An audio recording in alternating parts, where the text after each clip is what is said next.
It's hard to find a wilder show than The Boys, and it looks like the cast has to follow some strict rules to bring us the insane adventures of the vigilante gang. This is something new for the history of television. Learn how Anthony Starr managed to survive in his super tight suit. Find out what made Jack Quaid afraid of Karl Urban, and why Chase Crawford thinks his career will be over after season 3 of The Boys. Without further ado, let's get to rule number 1. Wear those super outfits with grace.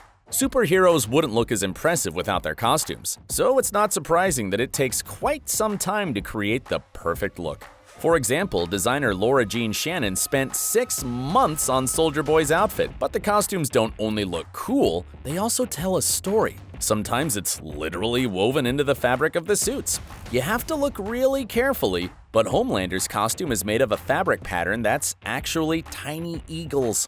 Anthony Starr, who plays the leader of the Seven, had some struggles with it though. The actor revealed that the padding in his costume makes it extremely hot. Thankfully, there's a system inside that allows for cold water to pump through in tubes to cool Starr down. In fact, it's the same technology that is used in race car driver suits. It's pretty functional, shared Anthony, but the problem is the battery pack has a noisy motor, so we've got to take it off when we're shooting. The soup suit is so tight that it makes the audience wonder how the actor gets into it. It turns out it took the designers 8 months to figure out how to hide the zippers. However, putting it on and taking it off is still no easy feat.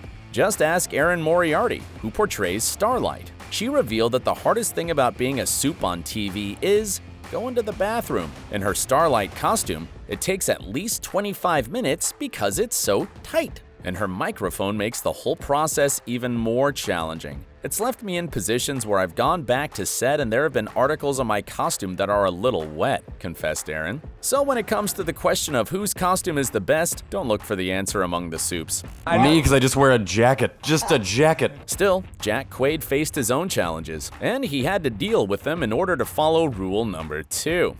Overcome your fears. At the beginning of season 2, Starlight was forced to deliver a tribute to Translucent at his funeral. The showrunner Eric Kripke wanted the song to be an Adele meets Celine Dion meets Whitney showstopper. The result was an over-the-top power ballad, Never Truly Vanish. But Erin Moriarty wasn't happy when she learned she was supposed to actually perform it, because while she has the musical chops, singing in public is a source of great anxiety for her. When I found out I had to sing in episode 1, are we allowed to curse? I nearly shit the bed. Moriarty had never been in a recording studio before, so there was some skepticism about whether she'd be able to fully deliver. But any doubts were squashed when the actress began recording. The Boys' composer Christopher Leonard shared that within minutes she was fully acting the part and singing to the microphone as if she was Whitney Houston or Adele. Her performance impressed the show's creators so much that the musical number was later released on the show's soundtrack, and it even got an official music video. But let's get back to Jack Quaid. In the second season, there's a scene where Billy Butcher commandeers a speedboat and eventually crashes it into a whale. In real life, Karl Urban is a big fan of fishing and other outdoor activities, and is a pretty skilled boat driver. So instead of trying to film a professional driver on the boat and inserting Urban later, the production just let Urban drive. He had no problem launching the vessel across the water and jumping waves for real while filming. However, Quaid, who was raised in the Hollywood Hills, hadn't really ever been on a speedboat before. Showrunner Eric Kripke put him at the very front of the boat, which is a pretty scary place to be even if you are used to it. This season has given Jack Quaid a now lifelong fear of boats. It turns out that Urban had no idea that poor Jack was terrified because Quaid was facing forward. And he couldn't hear him either because there was a helicopter shooting them and the sound of the engine was so loud. Karl only realized when they stopped the boat and he saw that Jack was as white as a sheet. But that wasn't the only reason why the Boys cast will remember that episode for quite some time. Because rule number 3 goes without saying, if you're on one of the most controversial shows on TV, get ready for blood and gore. During the shooting of season 2, some actors were covered in fake blood for 2 weeks. According to Laz Alonso, who portrays Mother's Milk, it took 2 hours to get them all covered in this sticky red substance, plus they had to get retouched constantly between takes. Quaid seemed to get the worst of it. He revealed that he couldn't touch anything and flies and bees were particularly attracted to him. In Season 1, when he was splattered with blood, there'd be a time cut, so he could move on to the next scene right away. But in Season 2, he had to stay in character for much longer. Filming the scene sometimes took weeks, and Jack had the dubious pleasure of getting blood applied all over him every day. Altogether, the entire cast and crew felt pretty miserable during the shooting of the whale scene. It was 100 degrees and the actors had to sit for 3 hours to film. Thankfully, no real-life whales were hurt in the making of that wild scene. It took the prop department 5 months to create Lucy the whale, who was made from silicone and styrofoam. There was also a hidden back door added to the fake whale so the crew could get a camera inside to film the actors' reactions when they found themselves amidst whale guts. Laz Alonso revealed that 1 gallon of fake blood was used in the second season. However, for Season 3, the makeup department ordered 3.5 gallons. And even that wasn't enough.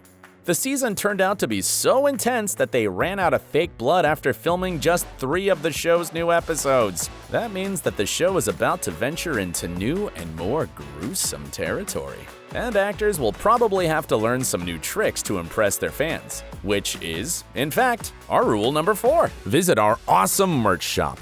We have branded t-shirts, hoodies, eco bags, and even phone cases. You can choose between dozens of unique and awesome designs. Click the link under the video and find your perfect match. Explore new territories.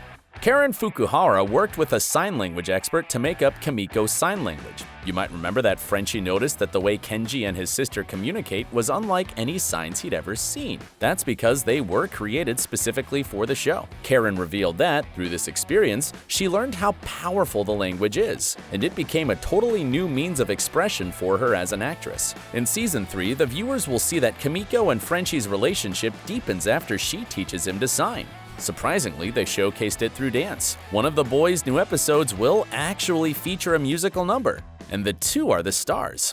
Fukuhara shared that she didn't expect that her silent and grim character would get such a vibrant sequence. It felt like a completely different show because usually what Kimiko does is so dark and heavy and violent. The actress explained that there will be a time jump forward to a year in the future. This will allow the audience to see how Kimiko gets a taste of what it's like to be normal, and Frenchie's ready to show his friend all of the little things she's been missing out on in life, including musicals. Karen and her co-star Tomer Capone revealed that they've never danced before. "In my private life, I love to move and express my rhythm," shared Tomer. "I'm not sure if it can be called dance, but if it's in the script, I'll try." And Fukuhara confessed that she found dancing somewhat more difficult than the stunts she's used to doing. Still, they accepted the challenge. The two even created their own playlist, which included the classics from Fred Astaire to Judy Garland. With persistence and help from professional choreography, they learned how to move like dancing stars.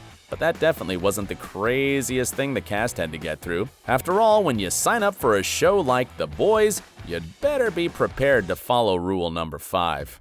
Be ready for some really wild stuff. There's one thing the entire cast of the show has in common. Every single one of them was thinking the same thing while reading the script. How are we supposed to get away with this? Because in The Boys, we see so many things that are simply not allowed on television. You're gonna see shit on this show that you won't see on any other show. Yeah.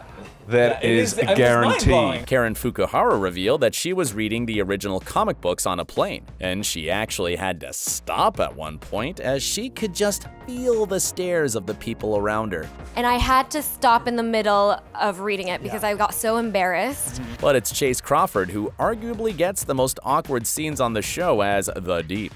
The actor is even kind of worried about his career after Season 3 premieres. His new co-star Jensen Ackles confirmed that.